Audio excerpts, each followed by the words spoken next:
evening last, I received from His Majesty the mission to form a new administration. It was the evident will of Parliament and the nation that this should be conceived on the broadest possible basis, and that it should include all parties.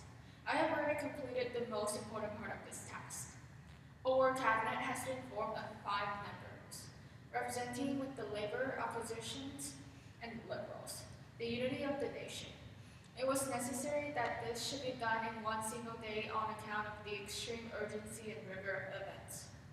Other key positions were filled yesterday. I am submitting a further list to the King today. I hope to complete the appointment of principal ministers during tomorrow. The appointment of other ministers usually takes a little longer.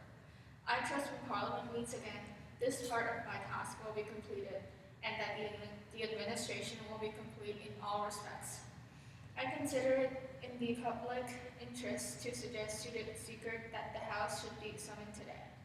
At the end of today's proceedings, the adjournment of the House will be proposed until May 21st, with provisions for earlier meeting if need to be. Business for that will be notified to MPs at the earliest opportunity. I now invite the House by a resolution to record its approval of the steps taken and declare its confidence in the new government. The resolution: that this House welcomes the formation of a government representing the united and inflexible resolve of the nation to prosecute the war with Germany to a victorious conclusion. To form an administration of this scale and complexity in a serious undertaking in itself. But we are in the preliminary phase of one of the greatest battles in history. We are in action at many other points in Norway and in Holland, and we have to be prepared in the Mediterranean. The air battle is continuing, and many preparations have to be made here at home.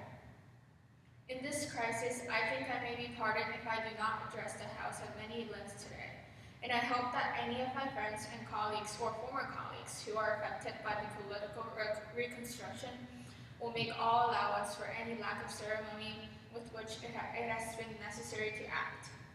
I say to the House, as I said to ministers who have joined this government, I have nothing to offer but blood, toil, tears, and sweat. We have before us an ordeal of the most grievous kind. We have before us many, many months of struggle and suffering. You ask, what is our policy? I say it is to wage war by land, sea, and air. War with all our might and with all the strength God has given us, and to wage war against a monstrous tyranny never surpassing the dark and lamentable catalog of human crime. That is our policy. You ask, what is our aim? I can answer it in one word. It is victory. Victory at all costs.